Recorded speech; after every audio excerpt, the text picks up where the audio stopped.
আসসালামু আলাইকুম দর্শক, বড় খবর। নিউজিল্যান্ডের বিপক্ষে প্রথম 2 টি-20 স্কোয়াড ঘোষণা করেছে বিসিবি। 15 সদস্যের এই দলে রয়েছে বড় চমক। স্কোয়াডের সবচেয়ে বড় চমক আব্দুল গাফফার সাকলাইন।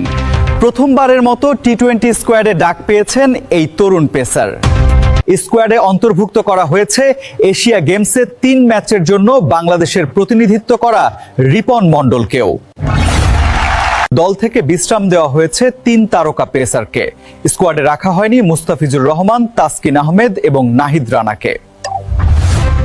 নবাগত সাকলাইন ও রিপনের সঙ্গে বাংলাদেশের পেস আক্রমণ সামলাবেন শরীফুল ইসলাম ও মোহাম্মদ সাইফুদ্দিন।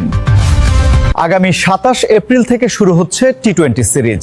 চট্টগ্রামে প্রথম 2টি ম্যাচ আর সিরিজের শেষ ম্যাচটি হবে ঢাকায়।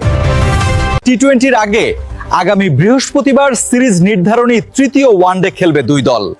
1-1 সমান সিরিজে ফয়সালা হবে সেদিন।